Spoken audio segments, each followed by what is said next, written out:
নমস্কাৰ ইয়াৰ আগৰ ভিডিঅ'টোত আমি শিকিছিলো প্ৰিপজিশন ইনটু আমি কেনে ধৰণে ব্যৱহাৰ কৰো তাৰ বিষয়ে শিকিছিলো আমি ইয়াৰ আগৰ ভিডিঅ'টোত সেই ভিডিঅ'টো যদি চোৱা নাই ওপৰৰ আই বুটামত সেই ভিডিঅ'টোৰ লিংক পাব আপোনালোকে চাই লৈ প্ৰিপজিশন ইনটু কেনে ধৰণে ব্যৱহাৰ কৰো তাৰ বিষয়ে শিকি ল'ব পাৰিব আজিৰ এই ভিডিঅ'টোত আমি শিকিবলৈ যত্ন কৰিম আমি মাষ্ট আৰু মাষ্ট বি বা মাষ্ট হেভ আমি কেনে ধৰণে ব্যৱহাৰ কৰো মই এই ভিডিঅ'টোত মাষ্ট বি আৰু মাষ্ট হেভ আমি কেনে ধৰণে ব্যৱহাৰ কৰো তাৰ বিষয়ে উল্লেখ কৰিছো এই ভিডিঅ'টোত মই মাষ্টৰ ইউজৰ বিষয়ে উল্লেখ কৰা নাই মাষ্টৰ ইউজৰ বিষয়ে হয়তো আপোনালোকে বহুতেই জানে গতিকে আমি এই ভিডিঅ'টোত আজি শিকিম মাষ্ট বি আৰু মাষ্ট হেভ কেনে অৰ্থত কি কাৰণত ব্যৱহাৰ কৰো তাৰ বিষয়ে শিকিবলৈ যত্ন কৰিম যদি আপোনালোকে মাষ্ট বি আৰু মাষ্ট হেভৰ সকলোবোৰ ইউজৰ বিষয়ে জানিব বিচাৰে তেতিয়াহলে এই ভিডিঅ'টো অলপো স্কিপ নকৰাকৈ শেষলৈকে চাব এই ভিডিঅ'টোত মই প্ৰত্যেকটো পইণ্টৰ বিষয়ে দুটা এক্সাম্পল দি আপোনালোকক বুজাই দিবলৈ যত্ন কৰিছো সো আহক এতিয়া ভিডিঅ'টো আৰম্ভ কৰো প্ৰথমে চাও আমি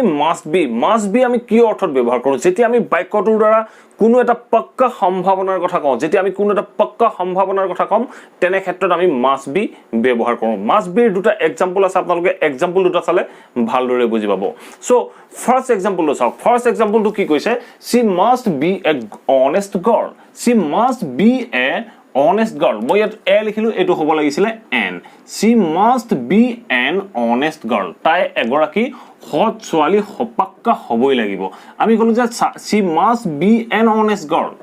তাই পাক্কা এজনী ভাল ছোৱালী হ'ব লাগিব তেনে ক্ষেত্ৰত আমি কলো আমি ছোৱালীজনী দেখিলো ছোৱালীজনী দেখি ছোৱালীজনীৰ যিবিলাক বিহেভিয়াৰ দেখি আমি অনুমান কৰিলো যে তাই এজনী সৎ ছোৱালী পাক্কা এজনী ভাল ছোৱালী হ'ব লাগিব তেনে ক্ষেত্ৰত আমি বাক্যটো কলো যে she must be an honest girl আমি must be ব্যৱহাৰ কৰো যেতিয়া আমি বাক্যটোৰ দ্বাৰা বুজাম যে হ'বই লাগিব তেনে ক্ষেত্ৰত আমি মাষ্ট বি ব্যৱহাৰ কৰিম বাক্যটোৰ দ্বাৰা আমি কলো যে তাই এজনী ভাল ছোৱালী পাক্কা এজনী ভাল ছোৱালী হ'বই লাগিব বাট আমি বাক্যটো জোৰ দি সম্ভাৱনা ব্যক্ত কৰিলো তাইৰ নেচাৰখিনি দেখি তাইৰ বিহেভিয়াৰখিনি দেখি আমি অনুমান কৰিলো যে তাই এজনী ভাল ছোৱালী হ'বই লাগিব তেনে ক্ষেত্ৰত আমি বাক্যটো কলো she must be an honest girl এটা দুই নম্বৰ এক্সাম্পলটো চাওক দুই নম্বৰ এক্সাম্পলটো কি কৈছে he must be a poor man হি এজন পাক্কা গৰীব মানুহ হ'ব লাগিব পাক্কা এজন দুখীয়া মানুহ আপুনি মানুহ এজন দেখিলে মানুহজন একদম ফটা চিটা একদম উলুবি যোৱা কাপোৰ পিন্ধি আছে একদম টৰ্ন ক্লথ পিন্ধি আছে সো তেনে ক্ষেত্ৰত আপুনি অনুমান কৰিলে যে মানুহজন দুখীয়া হ'ব সো আপুনি আপোনাৰ অনুমানখিনি ব্যক্ত কৰিলে যে হি এজন পাক্কা দুখীয়া মানুহ হ'বই লাগিব তেনে ক্ষেত্ৰত আপুনি বাক্যটো ক'ব he must be a poor man আমি মাষ্ট বি এনে ধৰণে হ'বই লাগিব অৰ্থৰ বাবে ব্যৱহাৰ কৰো এতিয়া চাও আমি মাষ্ট বি অন্য কি কাৰণত ব্যৱহাৰ কৰো অন্য কিছুমান কাৰণত ব্যৱহাৰ কৰো যেনে আমি আপোনালোকে ইয়াত ষ্ট্ৰাকচাৰটো দেখিছে মাষ্ট বি প্লাস ভাৰ্বৰ ফৰ্থ ফৰ্ম মানে ভাৰ্বৰ লগত আইএনজি যোগ হৈ থাকিব এনে ধৰণৰ বাক্যৰ ক্ষেত্ৰত আমি ভাৰ্বৰ লগত ফৰ্থ ফৰ্ম ইউজ কৰো সো এনে ধৰণৰ বাক্যবোৰ আমি কেতিয়া কওঁ যেতিয়া আমি বাক্যটোৰ দ্বাৰা কম যে হি এই সময় টিভি চাই আছে চাগে তেনে ক্ষেত্ৰত আমি মে বা মাইট ইউজ কৰো কিন্তু আমি যদি কওঁ হি এই মুহূৰ্তত পাক্কা টিভি চাই আছে একদম নিশ্চিত ৰূপে আমি যেতিয়া কওঁ তেনে ক্ষেত্ৰত আমি মাষ্ট বি আৰু ভাৰ্বৰ কন্টিনিউয়াস ফৰ্ম ইউজ কৰো সো আমি বাক্য এটা কৈছো যে প্ৰথম এক্সাম্পলটো কৈছে যে he must be playing video' games he video' game পাক্কা ভিডিঅ' গেম খেলি আছে হি ভিডিঅ' গেমে খেলি থাকিব লাগিব আমি এনে ধৰণে যেতিয়া বাক্যবোৰ কওঁ এই মুহূৰ্তত ধৰক হি এটা কি কৰি আছে চাগে আপুনি কৈছে যে হি পাক্কা এটা ভিডিঅ' গেম খেলি আছে একদম হি নিশ্চিত ৰূপে এই মুহূৰ্তত ভিডিঅ' গেম খেলি আছে তেনে ক্ষেত্ৰত আমি বাক্যটো কলো হি মাষ্ট বি প্লেইং আমি ভাৰ্বৰ কন্টিনিউয়াস ফৰ্ম ইউজ কৰিলো মাষ্ট বিৰ লগত he must be playing video' game আমি এনে ধৰণে বাক্যটো কলো এতিয়া চাও নেক্সট এক্সাম্পলটো কি কৈছে she must be studying right now তাই পঢ়ি আছে পাক্কা পঢ়ি আছে right now এই মুহূৰ্তত তাই পাক্কা পঢ়ি আছে আপুনি ধৰক কোনোবা এজন ছোৱালীৰ বিষয়ে সুধিলে যে তাই এতিয়া কি কৰি আছে বাৰু মই কলো ধৰক তাই একদম এজন ভাল ছোৱালী একদম ইন্টেলিজেন্ট ছোৱালী তাই পঢ়া শুনাৰ প্ৰতি গুৰুত্ব দিয়া ছোৱালী গতিকে তাই এই সময়ত পাক্কা পঢ়ি আছে পাক্কা এই মুহূৰ্তত তাই পাক্কা পঢ়ি আছে তাই নেচাৰটোৰ ওপৰত আমি ডিপেন্ড কৰি কলো যে তাই এতিয়া পাক্কা পঢ়ি আছে তেনে ক্ষেত্ৰত আমি বাক্যটো কেনে ধৰণে কম she must be studying right now আমি এনে ধৰণে must be ইউজ কৰিম এতিয়া চাও আমি must have কেনে ধৰণে ইউজ কৰো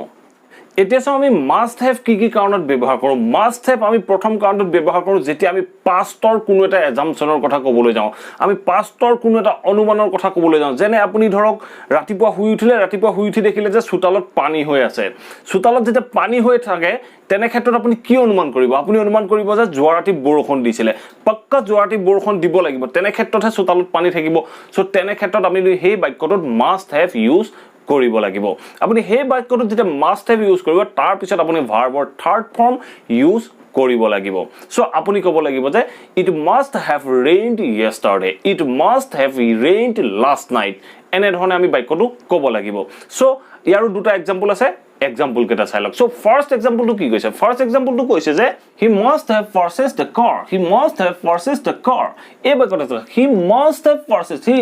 নিশ্চিত ৰূপে কিনিলে এখন গাড়ী ধৰক আপুনি কিছুদিনৰ আগত তাক চাইকেল বা বাইক লৈ ঘূৰি ফুৰা দেখিছিলে কোনবাজন ব্যক্তিক চাইকেল বা বাইক লৈ ঘূৰি ফুৰা দেখিছে আজি কিছুদিনৰ পৰা দেখিছে যে হি এখন গাড়ী লৈ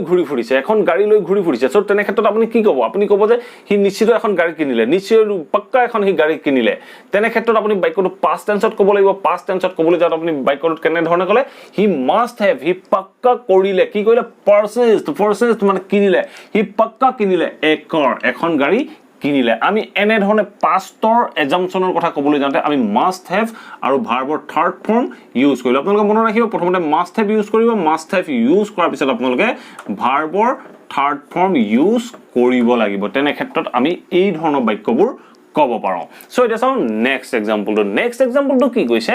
She must have accepted his proposal. She must have accepted his proposal. She must have. তাই কৰিলে কি কৰিলে must have তাই পাক্কা কৰিলে কি কৰিলে accepted গ্ৰহণ কৰিলে. She must have accepted his proposal. তাৰ proposal তাই পাক্কা accept কৰিলে ধৰক আপুনি আজি কিছুদিনৰ আগত তাইক অকলে ঘূৰি ফুৰা দেখিছিলে সো আজি দেখিছে যে তাই ল'ৰাটোৰ লগত ঘূৰি ফুৰাৰ লগত আপোনাৰ কি অনুমান হ'ব তাই আপুনি ভাবিব যে তাই তাৰ প্ৰপ'জালটো একচেপ্ট কৰিলে পাক্কা একচেপ্ট কৰাৰ বাবেহে তাৰ লগত ঘূৰি ফুৰিছে তেনে ক্ষেত্ৰত আপুনি বাক্যটো ক'ব লাগিব যে she must have accepted his proposal আমি এনে ধৰণে বাক্যটো ক'ব লাগিব এটা চাও আমি নেক্সট এক্সাম্পলটো আমি কি কাৰণে মাস্ট হ্যাভ ইউজ কৰিছো she must have so many boyfriends তাই পাক্কা বহুত বয়ফ্ৰেণ্ড আছে সো এই বাক্যটো চাওক she must have so many boyfriends so এই বাক্য আপুনি চাওক আপুনি ধৰি লওক কোনোবা এজন ছোৱালীক কেবাজনো ল'ৰাৰ লগত আজি এজন কাইলৈ এজন পৰহিলে এজনৰ লগত আপোনালোকে ঘূৰি ফুৰা দেখিছে সো আপুনি অনুমান কৰিলে যে তাই পাক্কা কেইবাটাও বয়ফ্ৰেণ্ড আছে তাই পাক্কা কেইবাটাও বয়ফ্ৰেণ্ড আছে বুলি আপুনি যেটা এজাম্পচন কৰিলে তেনেকুৱা ক্ষেত্ৰত আপুনি এই বাক্যটো ক'ব লাগিব আপুনি ক'লে যে she must have so many boyfriends তাই কেইবাজনো বয়ফ্ৰেণ্ড আছে এনে ধৰণে আমি এজাম্পচন কৰিলো এটা চাও নেক্সট এক্সাম্পলটো কি কৈছে He must have a lot of money. এই বাক্যটো he must have তাৰ পাক্কা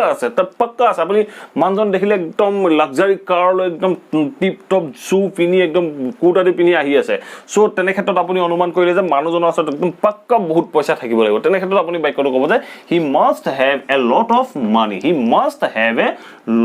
of money আমি এনে ধৰণে বাক্যটো ক'ব লাগিব এটা চাও আমি মাস্ট হ্যাভৰ অন্য ইউজটো নেক্সট আমি মাস্ট হ্যাভ ইউজ কৰো যেতিয়া আমি বাক্যটোৰ দ্বাৰা বুজাম যে থাকিবই লাগিব ধৰক আপোনাক কোনবাজন ব্যক্তিয়ে ক'লে যে তোমাৰ আমুকটো বস্তু থাকিবই লাগিব বা তোমাৰ ওচৰত জ্ঞান থাকিবই লাগিব এনে ধৰণে যেতিয়া আমি ক'বলৈ যাওঁ তেনেকুৱা ক্ষেত্ৰত আমি মাস্ট হ্যাভ ইউজ কৰিব লাগিব আমি মাস্ট হ্যাভ ইউজ কৰি বাক্যটো ক'ব লাগিব আমি ফাৰ্স্ট এক্সাম্পলটো কৈছো যে you must have 3 years experience to get this job you must have আমি ইউজ কৰিলো must have 3 years experience 3 বছৰৰ অভিজ্ঞতা থাকিবই লাগিব পাক্কা থাকিবই লাগিব to get this job এই কামটো পাবৰ বাবে তুমি এই কামটো পাবৰ বাবে তোমাৰ ওচৰত must have থাকিবই লাগিব 3 years experience 3 বছৰৰ অভিজ্ঞতা থাকিলেহে মানে তুমি এই কামটো পাবা সো তেনেকুৱা ক্ষেত্ৰত আমি must have ইউজ কৰিলো নেক্সট এক্সাম্পলটো চাওক নেক্সট এক্সাম্পলটো কি কৈছে You must have good communication skill in English. You must have good communication skill in English. You must have তোমাৰ থাকিবই লাগিব আপুনি ধৰক কিবা এটা কামৰ বাবে এপ্লাই কৰিলে তেতিয়া আপোনাক কৈছে আপোনাৰ অফিচাৰজনে কৈছে বা আপোনাৰ HR বা যিজনে ৰিক্ৰুইট কৰিছে আপোনাক সেইজনে কৈছে যে you must have good communication skill in English. You must have আপোনাৰ থাকিবই লাগিব কি থাকিব লাগিব good communication skill. Good communication skill ভাল communication skill মানে communication skill আপোনালোকে হয়তো অৰ্থটো নিশ্চয় বুজি পাইছে in English ইংৰাজীত you must have good communication skill in English আপোনাৰ ইংৰাজীত ভাল communication skill থাকিবই লাগিব তেনে ধৰণে আমি বাক্যখিনি ক'ব পাৰো আশা কৰো আপোনালোকে এই ভিডিওটোৰ পৰা নিশ্চয় বুজিব পাৰিলে আমি must be বা must have কেনে ধৰণে বিভিন্ন বাক্যত ব্যৱহাৰ কৰিব পাৰো যদি এই ভিডিওটো ভাল পালে প্লিজ ভিডিওটো লাইক কৰিব শেয়াৰ কৰিব আৰু কমেন্ট কৰি মোক জনাব আপোনালোকে ভিডিওটো চাই কেনে পালে আৰু যদি চেনেলটো এতিয়াও সাবস্ক্ৰাইব কৰা প্লিজ সাবস্ক্ৰাইব কৰি অল নটিফিকেশন অন কৰি লব মই যেতিয়া এনে ধৰণৰ ইংলিশ লাৰ্নিংৰ ভিডিও ন আপোনালোকৰ লগে লগে নটিফিকেশন পাব আৰু লগে লগে ভিডিওবোৰ চাব পাৰিব থ্যাংক ইউ